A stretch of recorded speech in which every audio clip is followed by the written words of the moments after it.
Gates of Imagination presents Frankenstein, or The Modern Prometheus by Mary Shelley, read by Arthur Lane.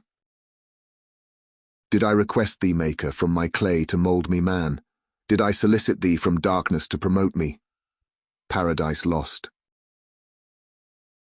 To William Godwin, author of Political Justice, Caleb Williams, etc. These volumes are respectfully inscribed by the author. Preface.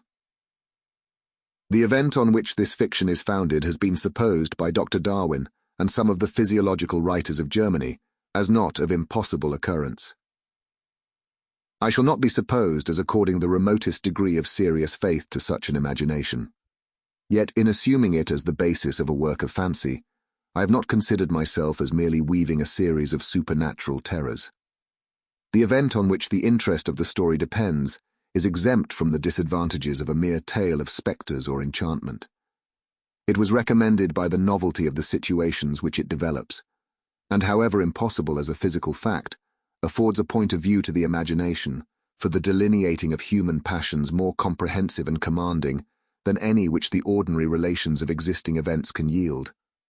I have thus endeavoured to preserve the truth of the elementary principles of human nature, while I have not scrupled to innovate upon their combinations.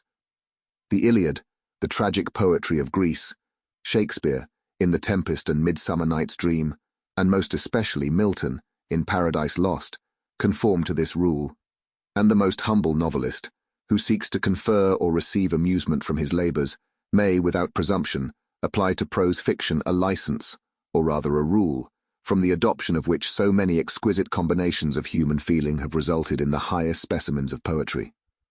The circumstance on which my story rests was suggested in casual conversation. It was commenced, partly as a source of amusement, and partly as an expedient for exercising any untried resources of mind. Other motives were mingled with these as the work proceeded. I am by no means indifferent to the manner in which whatever moral tendencies exist in the sentiments or characters it contains shall affect the reader. Yet my chief concern in this respect has been limited to the avoiding of the enervating effects of the novels of the present day, and to the exhibitions of the amiableness of domestic affection and the excellence of universal virtue. The opinions which naturally spring from the character and situation of the hero are by no means to be conceived as existing always in my own conviction, nor is any inference justly to be drawn from the following pages as prejudicing any philosophical doctrine of whatever kind. It is a subject also of additional interest to the author that this story was begun in the majestic region where the scene is principally laid, and in society which cannot cease to... Sample complete. Ready to continue?